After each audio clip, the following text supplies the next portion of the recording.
생명 현상을 이해하기 위해서 알아야 할 중요한 측면 중 하나는 생명이 정보를 어떻게 저장하고 전달하는지 이해하는 것입니다. 제대로 이해하기 위해서 알아야 할 사실들이 많기 때문에 짧은 동영상 속에서 성공적으로 전달할 수 있을지 잘 모르겠지만 한번 시도해 보도록 하겠습니다. 생체를 구성하는 주요 물질은 DNA, RNA, 단백질, 지질, 그리고 탄수화물입니다. 이 중에서 정보를 저장하고 있는 물질은 DNA입니다. 그리고 DNA로부터 직접적으로 정보가 전달되는 물질은 RNA이고 RNA에서 다시 단백질로 정보가 전달됩니다. 직접적으로 생체 정보가 전달되는 DNA, RNA, 단백질과 달리 지질과 탄수화물의 합성 거분에는 단백질이 촉매로 작용하여 일어나는 일입니다. 따라서 이 사이에는 정보의 직접적인 전달은 없습니다.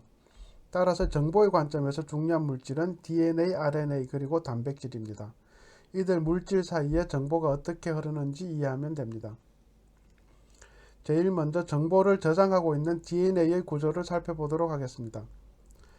DNA가 이중 나선 구조로 되어 있다는 것은 1953년 출판된 왓슨과 크릭의 논문, 윌킨스, 스톡스, 윌슨의 바로 이어진 논문, 그리고 프랭클린과 고슬링의 논문에서 밝혀졌습니다. 세 논문의 페이지를 보면 바로 이어져서 출판된 것을 알 수 있는데 이렇게 출판된 것을 백투백 논문이라고 합니다.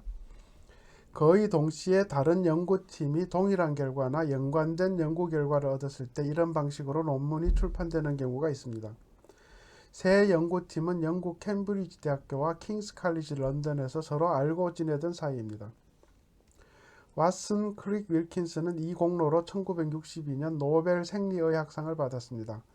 그런데 대부분의 사람들은 왓슨과 크릭만 기억하고 있을 것입니다. 같이 노벨상을 받은 윌킨스도 기억하지 못하고 이 연구에 결정적인 기여를 한 로잘린드 프랭클린을 기억하는 사람도 별로 없습니다. 이들 논문에 사용된 가장 결정적인 데이터는 1952년 로잘린드 프랭클린의 엑스레이 회절 이미지였습니다. 그리고 구조에 대한 기본 개념도 프랭클린이 제시한 것으로 알려져 있습니다. 그러나 노벨상이 수여된 1962년에 프랭클린은 이미 세상을 떠난 뒤여서 노벨상을 받을 수 없었습니다. 본론으로 돌아와서 이중 나선 구조의 바깥 부분에는 인산이 배치되어 있습니다. DNA가 어떻게 생겼는지 전혀 모르던 시절에 핵에 있는 산성을 찌는 물질이라고 해서 핵산이라고 불렀는데 인과 산소로 연결되어 있는 사슬 부분이 산성을 띠기 때문에 DNA는 전체적으로 산성이 됩니다. 이중 나선 구조의 내부에는 염기가 배치되어 있습니다. 이 부분에 대해서는 더 자세히 알아보도록 하겠습니다. 각각의 원자가 표시된 이중 나선 모형을 간단하게 도식으로 표현하면 당과 인산으로 만들어진 두 개의 띠가 서로 꼬여서 골격을 만들고 두 나선 사이에는 염기가 서로 결합을 하여 구조를 지탱하는 모양입니다. 이렇게 도식화된 이중 나선 구조를 조금 더 자세히 들여다보도록 하겠습니다. 산소와 인이 결합하여 만들어진 인산과 당이 서로 번갈아서 결합하여 골격을 만듭니다. 반대편 사슬도 마찬가지로 인산과 당이 결합하여 골격을 만듭니다. 사슬의 끝부분에 인산으로 끝나 있는 쪽을 5번이라고 하고 OH로 끝난 부분을 3번이라고 합니다. 두 개의 사슬은 반대 방향으로 배열되어 있어서 사슬 한쪽이 5번이면 반대쪽 사슬은 3번으로 끝나 있게 됩니다. 당에는 염기가 결합되어 골격 안쪽으로 배열되어 있고 이들 염기 사이에는 수소 결합이 이루어져 있습니다. DNA를 구성하는 하나의 단위는 그림으로 표시한 인산, 당, 염기입니다. DNA의 뼈대를 이루는 당은 디옥시리보스입니다. 디옥시리보스의 뼈대를 구성하는 탄소에 번호를 붙이는데 1번 탄소에 염기가 붙어 있고 3번 탄소에 OH기 그리고 5번 탄소에 인산기가 붙어 있습니다. 3번 탄소의 OH기와 인산이 결합되면 사슬을 형성하게 되는 것입니다. 당과 인산은 긴 사슬에서 모두 완전히 동일한 구조를 가지고 있는데 반해 염기는 네 종류가 서로 다르게 번갈아가며 결합되어 있습니다. 네 가지의 염기는 구아닌, 아데닌, 사이토신 그리고 사이민입니다. 네 개의 염기 중에서 구아닌과 사이토신은 서로 배치해 놓으면 세 개의 수소 결합을 형성할 수 있습니다. 그리고 아데닌과 사이민을 배치해 놓으면 두 개의 수소결합을 형성할 수 있습니다. 수소결합은 공유결합과 달리 결합력이 아주 강하지는 않아서 열을 가하면 결합되어 있던 힘이 약해져서 결합이 분리됩니다. 그리고 온도를 아주 높이 올리지 않더라도 붙었다 떨어졌다 할 수 있는 정도의 결합입니다. 붙었다 떨어졌다 하는 사이에 다른 염기가 끼어들면 결합이 대체될 수도 있습니다. 그러나 상온이나 체온인 37도에서 꽤 안정적으로 유지되는 정도의 결합력을 가지고 있습니다. 구아닌과 사이토신 사이에는 3개의 수소결합이 형성되고 아데닌과 사이민 사이에는 2개의 수소결합이 형성되기 때문에 GC 결합은 강한 결합, AT 결합은 약한 결합이라고 합니다. 이렇게 수소결합에 의해서 짝이 무엇인지 결정되어 있기 때문에 DNA를 구성하는 2개의 가닥에서 한쪽의 염기를 알면 반대편의 염기를 알 수 있습니다. 예를 들어 한쪽 가닥에 5번에서 3번 방향으로 GC, TC, AGA의 순서로 염기가 배열되어 있다면 다른 가닥에는 5번에서 3번 방향으로 TC, TG, AGC의 순서로 염기가 배열되어 있을 것입니다. G는 항상 C와 결합하고 A는 항상 T와 결합하기 때문에 한 가닥만 있어도 다른 쪽 가닥이 어떻게 될지 정해지는 것입니다. 이런 원리에 따라서 두 가닥의 DNA는 각각에 대해서 실수 없이 상보적인 염기가 결합하여 똑같은 두 개의 이중나선 DNA가 만들어질 수 있습니다. 실제로 실수가 일어날 가능성이 매우 낮은데 사람의 생식세포의 경우 1년 동안 20억 개 염기 중 1개 염기에서 오류가 일어나는 정도입니다. 인간 유전체는 총 62억 개의 염기가 있으니까 1년에 3개 정도의 오류가 축적되는 것입니다. 복제가 일어나는 경우 원래 있던 이중나선 구조의 DNA가 부모 DNA이고 새로 만들어진 2개의 이중나선 DNA가 자식 DNA가 됩니다.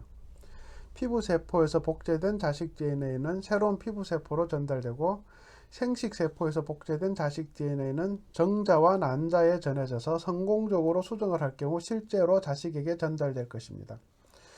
DNA에 저장되어 있던 정보는 이렇게 세포에서 세포로 또는 부모에서 자식 세대로 전달되는데 이 경우 DNA가 가지고 있는 정보가 거의 오류 없이 실제로는 아주 조금의 오류를 생성하면서 부모 세포에서 자식 세포로 전달됩니다. 앞에서는 부모에서 자식에게 정보가 전달되는 방법을 알아보았다면 지금부터는 한 세포 내에서 DNA에 저장되어 있던 정보가 어떻게 단백질을 만드는 데 이용되는지 알아보겠습니다. 첫 번째 단계는 mRNA를 만드는 것입니다. 이 과정은 DNA가 복제되는 것과 매우 유사합니다. 두 가닥의 DNA가 벌려지고 RNA의 합성이 이루어집니다. 그리고 난 뒤에 DNA는 다시 닫힙니다. DNA 복제에서는 모든 부분에 대해서 복제가 이루어지고 난 뒤에 다시 원상복귀되지 않는 데 반해서 RNA의 전사는 일부분에서만 반응이 일어나고 난 뒤에 DNA는 원상복귀되는 점이 다르다고 하겠습니다. RNA를 구성하는 물질은 두 가지 면에서 DNA와 다른데 첫 번째 다른 점은 뼈대를 이루는 당입니다. DNA에 사용되는 당은 리보스에서 산소가 한 개 없어진 디옥시리보스입니다. RNA의 경우에는 뼈대를 이루는 당으로 리보스를 사용합니다. 디옥시리보뉴클레익 애시드의 약자가 DNA이고 리보뉴클레익 애시드의 약자가 RNA입니다. 당의 차이가 이름의 차이로 반영되었습니다.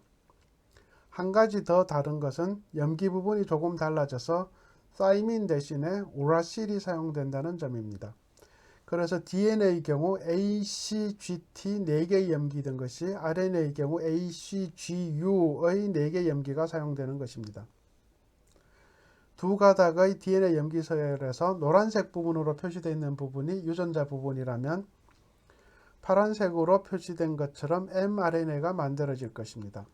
이 과정을 전사라고 합니다. mRNA는 DNA와 서열이 그대로 유지되는데 T로 표시된 사이민이 U로 표시된 우라실로 바뀌어 있습니다. 한 번 만들어진 mRNA는 세포 내에서 계속 유지되는 것이 아니라 필요에 따라 만들어졌다가 분해되는 과정을 반복합니다. 많이 필요하면 많이 만들고 조금 필요하면 조금 만드는 방식입니다.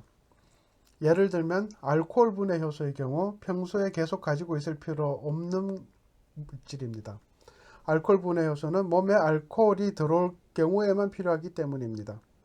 체질에 따라 다르겠지만 처음 술을 몇 잔 마시면 좀 취하는 듯 하다가 조금 더 마시면 술이 깨면서 그 다음에는 술이 잘 안 취하는 것도 몸에 알코올이 들어온 후에 이를 분해하는 데 필요한 유전자가 전사되고 발현되어 효소가 많이 만들어지기 때문입니다.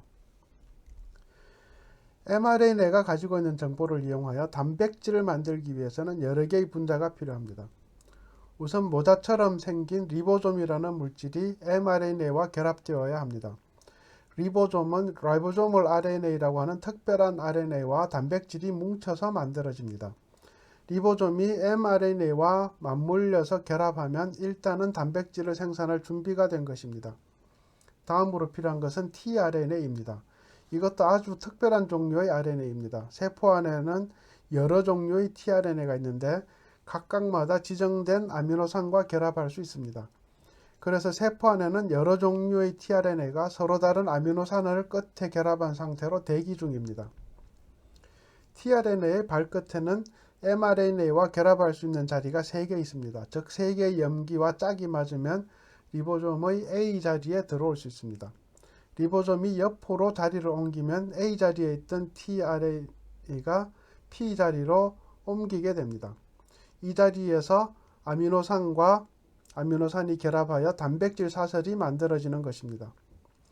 아미노산이 단백질에 결합하고 나면 tRNA는 빈몸으로 떨어져 나가서 다시 새로운 아미노산과 결합할 준비를 하게 됩니다. mRNA에는 그만하라는 스탑 코던이 끝부분 근처에 있는데 이 스탑 코던을 만나기 전까지 이 과정이 반복되면서 긴 단백질 사설이 만들어지는 것입니다. 어떻게 작동하는지 동영상으로 보겠습니다. 검은색 실처럼 생긴 것이 mRNA입니다. 노란색과 녹색으로 표시된 리보솜이 mRNA와 합체하면 단백질 합성이 시작되는 것입니다. 아미노산을 머리에 인 tRNA가 들어와서 단백질 사슬에 아미노산을 붙여주고 빠져나간 후 mRNA 실가닥을 한 칸 당겨내는 방식입니다.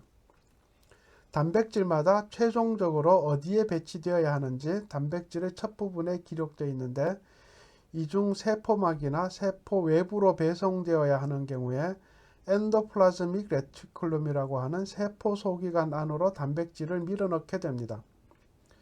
엔도플라즈믹 레티큘럼은 세포 내에서 우체부 역할을 하는 기관이고 여기에서 각각의 단백질의 목적지마다 배송하게 되는 것입니다. tRNA가 어떻게 각각마다 고유한 아미노산을 가져와서 딱 맞는 자리에 붙여주는지 알기 위해서 tRNA 구조를 이해할 필요가 있습니다. tRNA는 한 가닥의 RNA인데 분자 내에서 서로 결합하여 머리핀 모양의 구조를 만들고 그것이 꼬여서 오른쪽 그림과 같이 만들어집니다. 붉은색 동그라미로 표시한 부분이 mRNA의 염기와 결합하는 부위입니다. 왼쪽 그림과 같이 tRNA에 있는 3개 염기와 mRNA에 있는 3개 염기가 상보적인 수소 결합을 할 수 있으면 그 자리에 해당 tRNA가 결합하여 들어갈 수 있는 것입니다. 그리고 tRNA의 반대편 끝에 아미노산을 붙이면 단백질 합성에 참여할 준비가 되는데 각각의 아미노산마다 이 일을 할 효소가 따로 있습니다. 이 효소들은 tRNA의 구조를 인식하여 해당하는 아미노산을 끝부분에 붙여주게 됩니다. 효소가 아미노산과 그에 맞는 tRNA를 찾아서 결합해주는 일도 매우 정교하게 이루어지기 때문에 실수가 거의 없습니다. 아미노산은 일반적으로는 20개, 셀레노시스테인까지 합치면 21개가 단백질을 만드는 데 사용됩니다. 3개 염기로 구성된 유전자모는 각각마다 어떤 아미노산에 해당되는지 표에서 보이는 것처럼 규칙이 정해져 있습니다. 예를 들어 TTT와 TTC는 페닐알라닌, TCT, TCC, TCA, TCG는 세린이라는 아미노산을 결합하도록 지정되어 있습니다. TAA, TAG의 경우에는 단백질 합성을 중지하라는 스탑 신호로 사용됩니다. 방금 본 예에서도 그렇고 표를 전체적으로 보아도 그렇고 하나의 아미노산에 대하여 여러 개의 코돈이 있다는 것을 알 수 있습니다. 코돈의 종류는 64개이고 아미노산은 20종류이니까 중복되는 것은 당연한 것입니다. 만약 이런 염기서열을 가진 유전자가 있다면 이 표를 이용해서 어떤 아미노산으로 만들어질지 정확히 예측할 수 있습니다. 그럼 반대는 어떨까요? 이렇게 아미노산이 있으면 이 단백질을 코딩하는 유전자가 어떤 염기서열을 가지고 있는지 예측할 수 있을까요? 다 해보지 않더라도 불가능하다는 것을 금방 알 수 있습니다.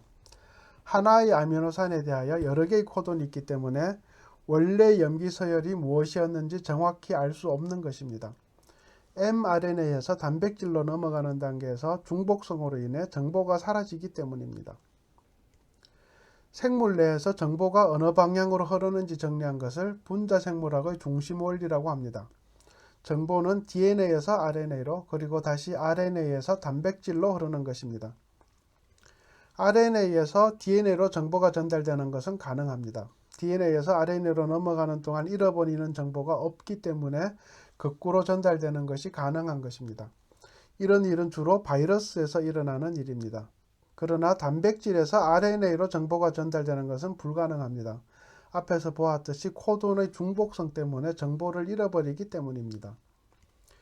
DNA에서 DNA로 정보가 흐르는 것은 정상적인 것이고 항상 일어나는 일입니다.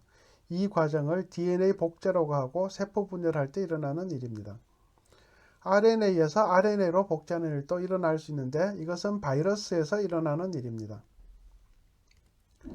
오늘 이야기한 것들을 종합해서 보면 이중라성 구조의 DNA에 저장되어 있는 정보는 전사 과정을 통하여 mRNA에 전달되고 이것은 다시 번역 과정을 거쳐서 단백질로 전달됩니다. 번역 과정에는 리보솜과 tRNA 등이 관여하게 됩니다. 그리고 단백질로 전해진 정보는 다시 mRNA나 DNA로 전달되는 것은 불가능합니다. 이러한 과정은 바이러스에 일어나는 일부 특별한 과정을 제외하면 사람, 식물, 세균을 포함한 지구상에 있는 모든 생물에게 적용되는 규칙입니다. 오늘은 생명의 정보는 한 방향으로 흐른다는 제목으로 생명의 정보가 어떻게 복제되어 자손에게 전달되는지 알아보았습니다. 그리고 DNA에 저장되어 있는 정보는 어떤 방식으로 발현이 되어 생명 현상을 유지하는 데 사용되는지도 알아보았습니다. 아마도 이것이 생명이 가지고 있는 여러 가지 특성을 이해하는 데 있어서 가장 중요한 작동 원리일 것입니다. 복잡한 이야기를 짧은 영상에서 제대로 전달하였는지 모르겠습니다. 이해하기 어려운 부분이나 더 설명이 필요한 부분이 있으면 댓글로 남겨주시기 바랍니다. 추가 설명하는 동영상을 준비해 보도록 하겠습니다.